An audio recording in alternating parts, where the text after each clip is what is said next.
We're trying to make sense of West Virginia's disastrous loss last night in Lawrence, Kansas. Up next on the Voice of Morgantown show. Let's get it. So Morgantown, we break it first. W pride, we quench your thirst. No spin, all truth, loud and proud. Mountaineer nation, say it loud. The Voice of Morgantown. VOM, Mountaineer pride, we go all in. First to the facts, last to the spin. It's the Voice of Morgantown. Let's begin.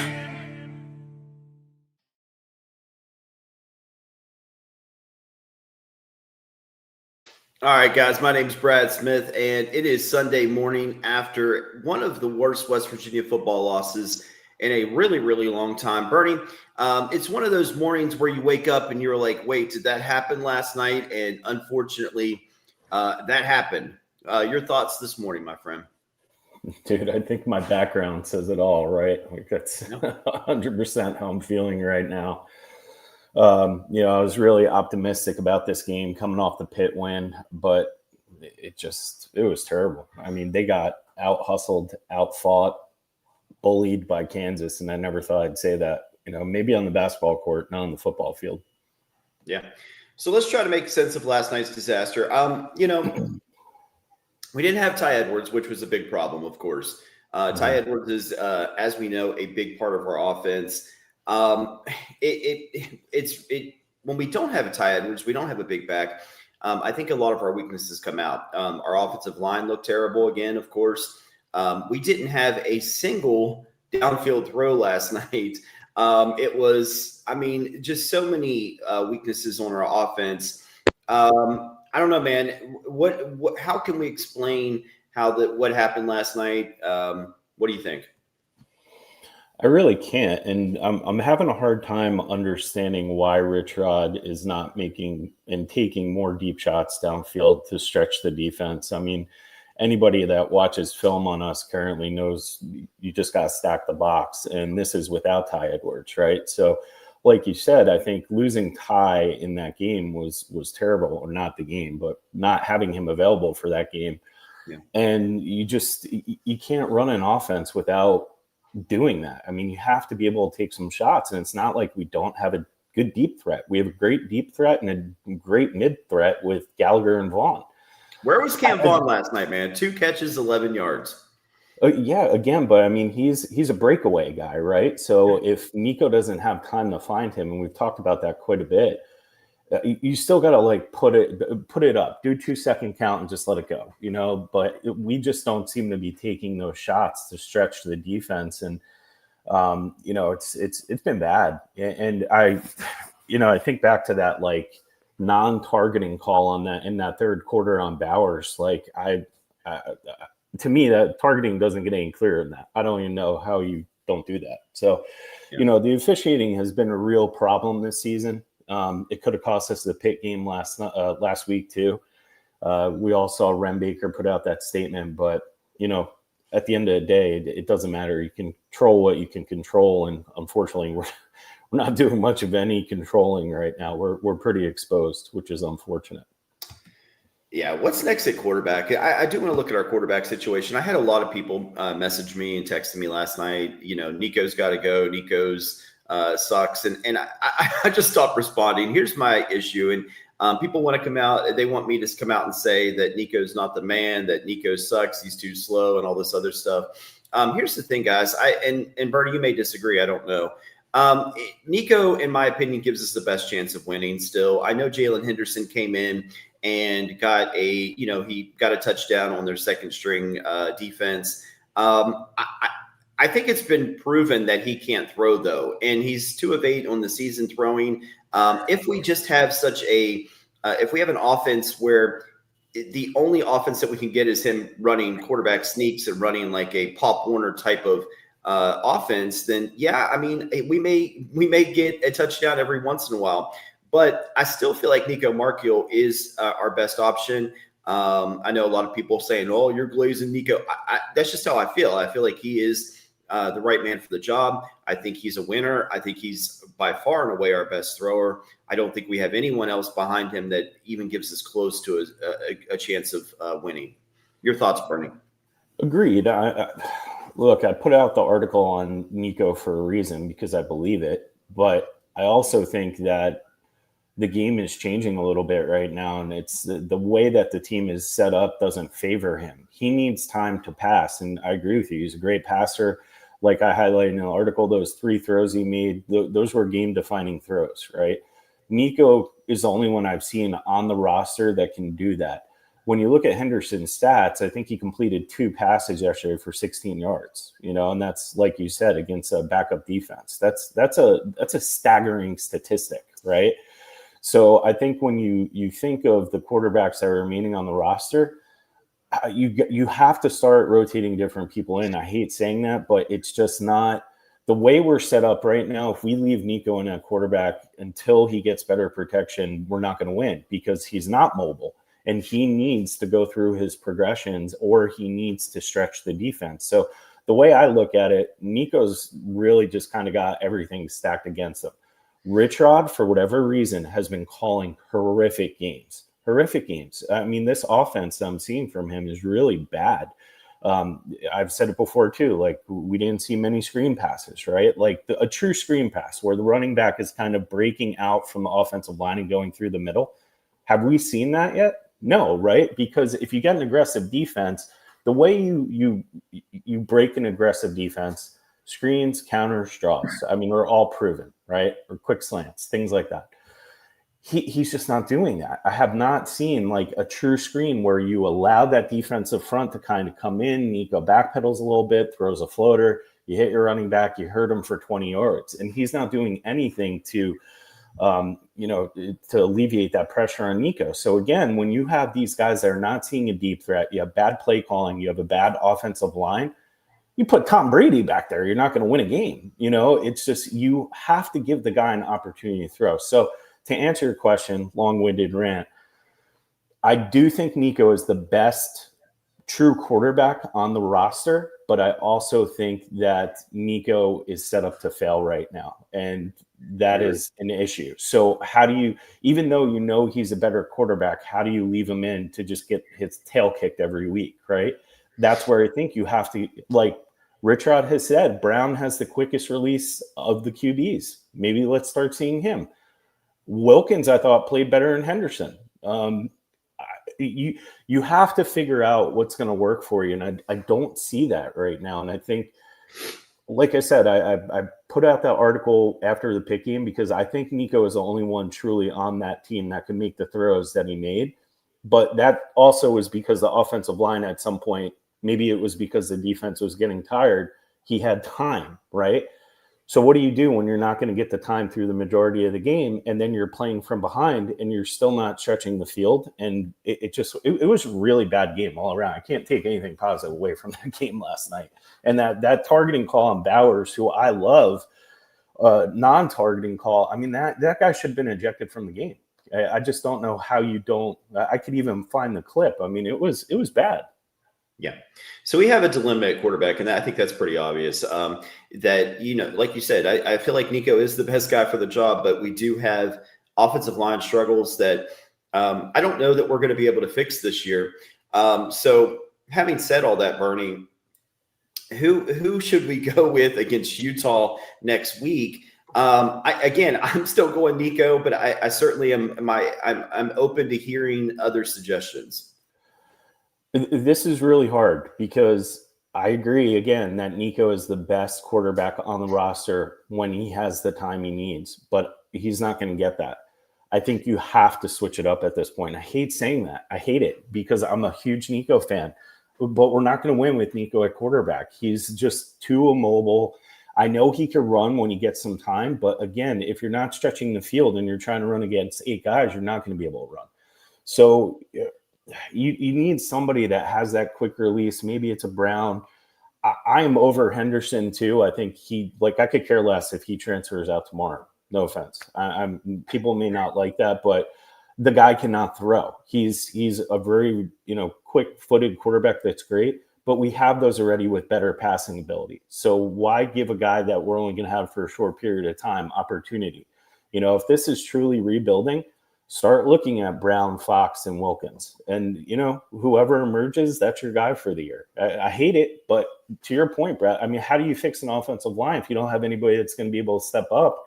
It's not like we could have people transferring in right now and, you know, fixing that problem. We're stuck with what we have. So, you know, until the play calling changes and the offensive line shows improvement, Nico is not going to be able to win a game, but it's not Nico's fault. You know, it's just the way we're set up right now. So I guess that would be my answer. Yeah, it's going to be interesting to see what Rich Rod does next week against Utah. You know, the other thing that I really want to touch on is Clay Ash and the offensive line struggles. I don't know. There was a video circulating on social media yesterday of Chemo, our right guard from LSU, who transferred here from LSU. It was him essentially just letting Trey Lathan blow right past him for a sack, former West Virginia Mountaineer Trey Lathan. And it was just embarrassing. It was like he wasn't even trying. He just stood there. You know, Chemo was really, really bad. He had a 45.1 PFF rating. Tykees Crawford, who is our starting right tackle, had a let me check that out. 41.3 PFF. These are numbers that they're just going to get quarterbacks killed, and we're not going to be productive. I think also, Bernie, the question that a lot of people are asking is what is up with Rich Rod playing Clay Ash? Clay Ash, I made the remark yesterday on social media that an average 50-year-old man with no football experience could get as many yards as Clay Ash. Am I crazy to think that you and I, Bernie, could get as many yards as Clay Ash? Because I really feel like I could. Is that nuts? No, I don't understand the loyalty and, you know, him sticking with Ash. I think you have too many talented people on the roster in that position to, you know, really keep him back there. I think, again, we've talked about it. When Edwards is healthy, I think we go with the Edwards and Bowers 1-2 punch. I think that's a really good blend to keep defenses off kilter a little bit. But I don't understand the loyalty to Ash right now. I don't know if he's like flashing different things in practice and then having a hard time with the game, because Rich Rod seems like a smart guy. I don't know. I don't know what he's doing. I mean, I've questioned a lot of what Rich Rod is doing recently, to be honest. And I think, I don't know if he's just trying so hard to win quickly, but he's making some really questionable decisions, which is painful for me to admit as a Rich Rod fan. Yeah. And I think the other thing that I questioned before the season, my only concern about Rich Rod, was that West Virginia has to spend. We have to go out and get these top players in NIL. You have teams like in the Big 12, like Texas Tech, who are going out, and they're one of the top 10 NIL spenders in the nation. And I know we don't have Texas Tech oil money like they do, but we have to find a way to compete with these guys. And my concern with Rich Rod was that we would have the money, but maybe that he wouldn't want to go out and overspend for certain players. Now, he would want to go out and find diamonds in the rough and try to develop them. And I feel like that is a problem, honestly, in today's NIL era, because, you know, you have to have the guys that are talented in order to compete. Yeah, I agree. And I hadn't thought of it that way, but I think it's a really valid point. You know, some of the old school coaches that we know of have a hard time adjusting to the game, and you have to be willing to adjust. And even if you find that diamond in the rough, like Rich Rod might want to do and not pay as much, you know what's going to happen? You turn him into a diamond and he's going to transfer out because he could get more money. You know, we've seen it time and time again with some really talented people that we've let go from the team. You know, whether it was Trotter or anyway, I mean, if you coach them up and get them to a point in today's day and age, they're just going to leave anyway. So at what point do you just realize you have to take what you could get out of them for the year that you're guaranteed to have them? You know, and I think that's going to be a tough adjustment for Rich Rod, but if he doesn't do it, we're going to have a really long, not just season, but program development challenge that's going to be put in front of us. And I do think Rem Baker's a sharp dude, right? Like, seeing some of the stuff he's putting out and their commitment that they just released regarding, you know, their spend and commitment to, you know, make West Virginia what he wants to make it. I think that's great. But again, you have to have everybody kind of rowing the boat in the same direction. I'm just not quite sure if we're there yet. we have a lot of G5 guys. We have a group of 5 guys who we thought would be maybe better than they would be. We go out and get these guys who are obvious talents like Jamori Robinson, who have questionable eligibility issues, and hope that it works out. But you have to go out, and to me, it just makes so much sense to go out and get an offensive lineman who is just a stud, just overpay for him. You have to do that. And if you're not willing to do that, in my opinion, you're not going to be able to compete with these other teams who are willing to outspend and overspend for certain guys. Yeah, I think it's a really fair point. And again, we've seen it time and time again where these old school coaches, they have a great mentality to a degree, but you have to be willing to change. And we could only hope that Rich Rod identifies that within himself. I mean, it's the reason Nick Saban walked away from the game, right? He just didn't understand it anymore. He didn't want to deal with the NIL stuff. And he just said it wasn't the game he loved. And I think you have to be able to evolve as a coach to be successful nowadays. And if you're too stubborn, you're too hard-headed, it's going to bite you in the rear end at some point. And I just really hope Rich Rod's taking some reflection right now, and the people around him are kind of giving him very upfront and honest assessments, because we saw him go after Pat White yesterday when he was on the sideline screaming at him. Look, I get it. You want to be tough. You want to be hard edge, all this stuff, but you also have to be willing to reflect on your own mistakes. And I've seen a lot of them so far. So I think, it goes back to the old adage, don't throw stones when you live in a glass house. And right now, Rich Rod's house is built by glass frames. Yeah. And I really feel like we need a general manager who is someone who is qualified and who is someone who really understands the NIL market at this point, because right now, who do we got? I mean, I really don't know who is making these decisions other than our coaching staff.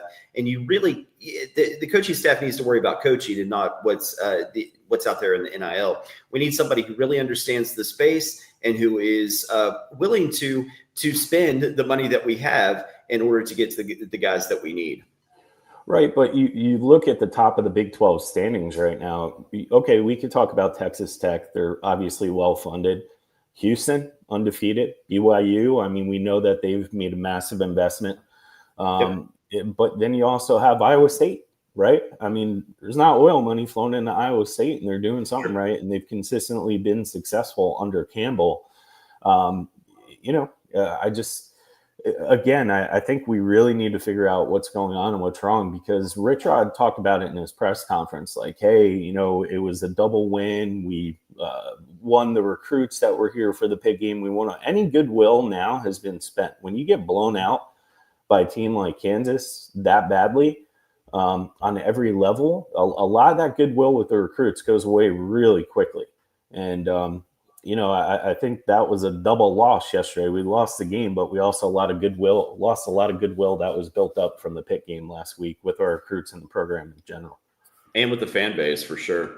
What's next for WVU? We have Utah coming into Morgantown next weekend. Utah lost to Texas Tech at home yesterday. So maybe exposed a little bit, but this is a really strong Utah team. They were ranked number 16 in the nation. They have a really good defense, really, really well coached. And so we're going to have to be ready for this game. Bernie, here's the thing, man. I'm hoping and praying that Ty Edwards is ready next week. I think that is number one is what we need to have happen is he needs to be rested and ready. I think the reports that came out yesterday is that he had hip issues. I was going to reach out to him this morning and see what's up. I haven't done that yet, but I will.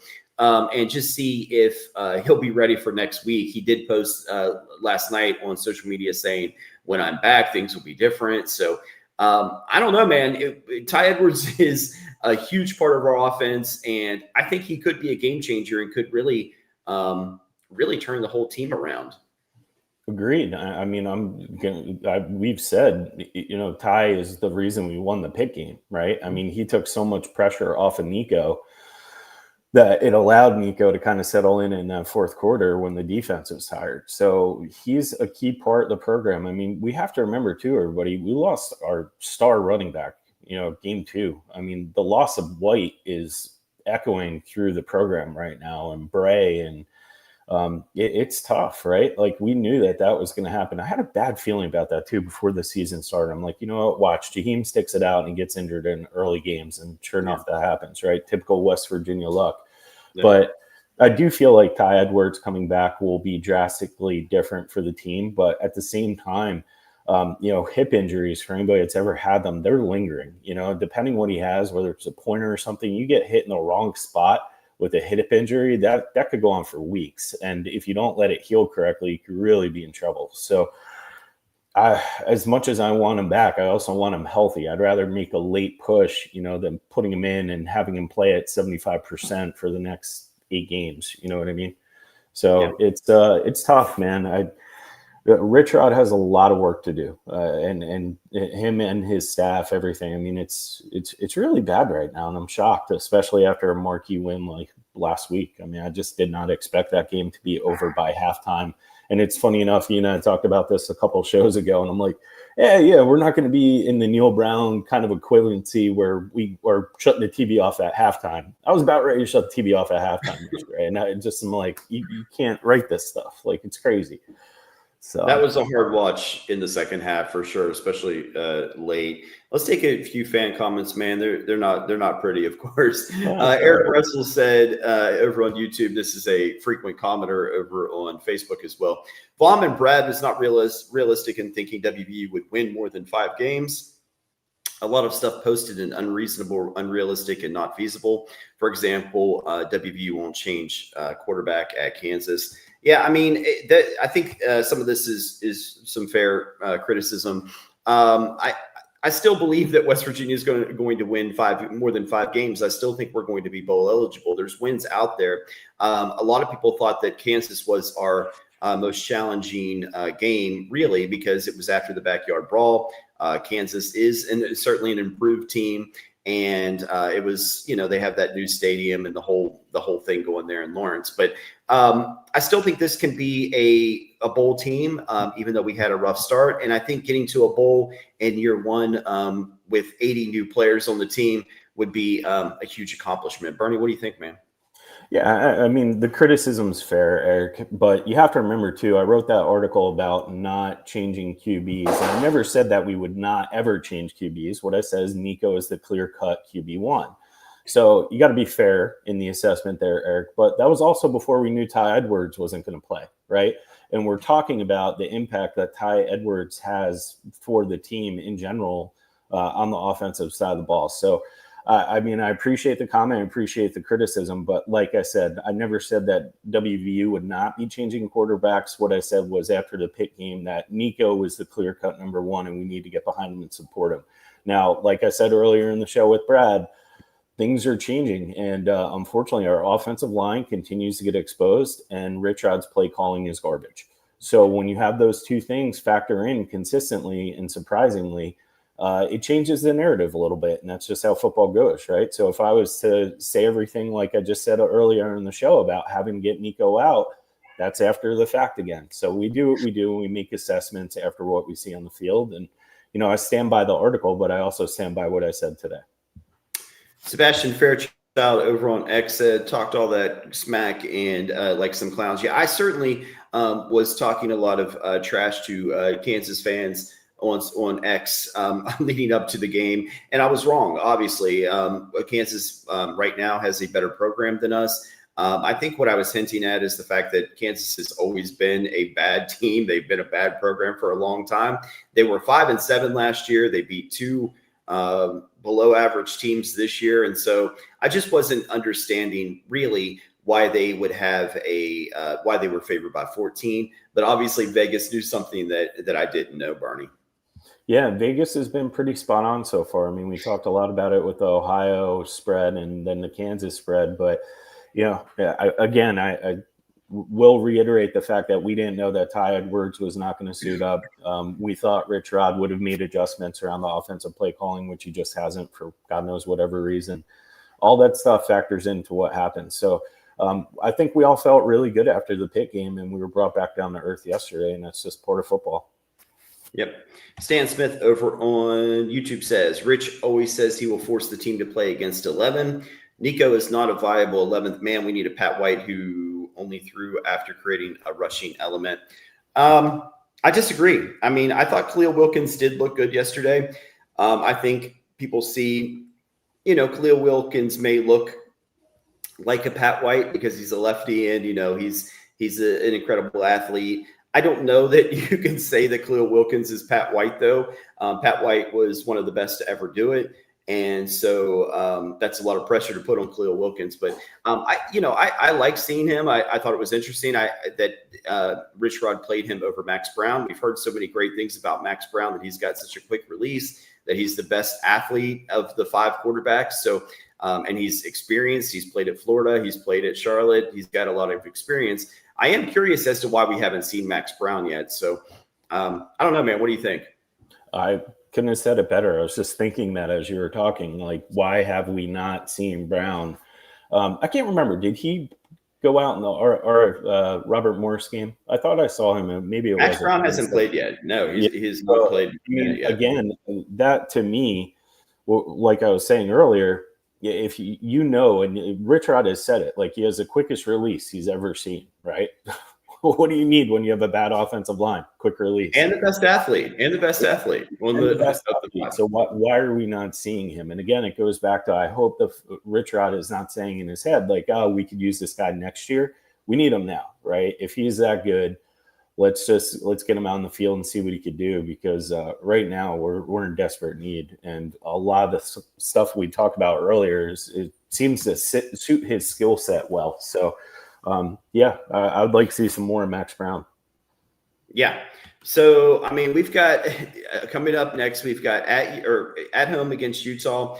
Then we go to BYU, which is going to be a really, really rough game. But then we've got a couple of games at home against TCU and TCU and what was the other game? TCU and Houston. No, so we play Utah next week at home. Then we go on the road to play at BYU, on the road at UCF, and then back home for TCU. I think if we can get 2 of those wins, man, that would be good. We would be, we'd have our 4th win, and then potentially get 1 or 2 more late in the season. I still feel like we have an opportunity to be bowl eligible, man. I do, but again, I think things have to change, and that's quarterback. Probably need to make a change there. Again, I hate saying that because I'm a huge Nico fan, but I just don't see with what he has to operate Nico set up for success, even though I feel he's the best quarterback that we see. But we just don't know. It's really going to depend on Rich Rod making some very crucial adjustments to his game plan and putting the right people in the right places. Get Clay Ash out of there, get Bowers as the backup, or, a compliment to Edwards if Edwards gets healthy.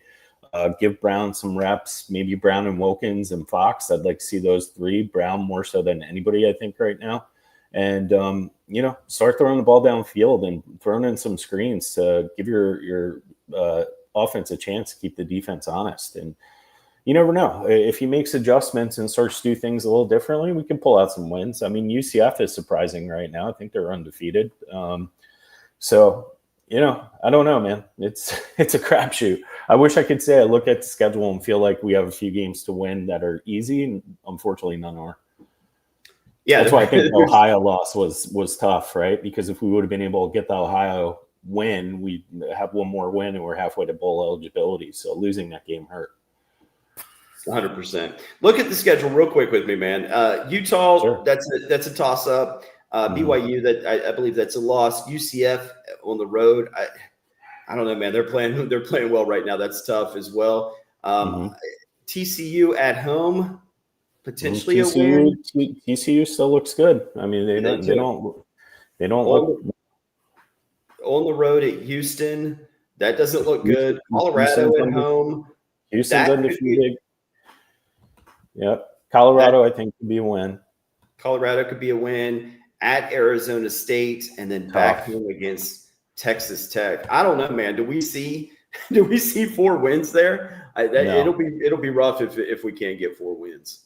Yeah, no, I don't. I wish I did, but I mean, again, it's going to be dependent on Rich Rod really changing things around and finding that spark, as he likes to say. he's going to need it. And again, a lot of accountability on him right now. His play calling, I think anybody that's watching the game now, I saw a ton of comments on X about it. Like, what is Rich Rod doing? Why is he not stretching the field? Why is it? Eventually, he's got an answer for that. You know, that would be one of my questions if I was sitting in the press room. Why are you not throwing the ball downfield more? Your offensive line has been exposed. You know, why are you not throwing in more screens to alleviate pressure? I'd be curious to hear what he had to say, because I haven't seen him address it yet. Yeah. All right, man. I was trying to stall a little bit. I did text Ty Edwards during the show and wanted to see if he'd be ready for next week. I thought maybe we'd have some breaking news, but he has not responded yet. Guys, it is going to be an interesting week in Morgantown.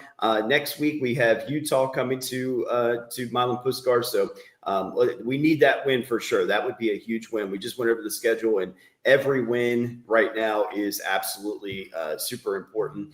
Bernie, thank you so much. Have a great Sunday, guys, and let's go Mountaineers. So Morgantown, we break it first.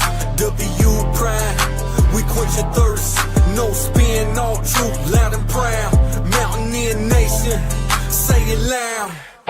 The voice of Morgantown. VOM, Mountaineer pride, we go all in. First to the facts, last to the spin. It's the voice of Morgantown.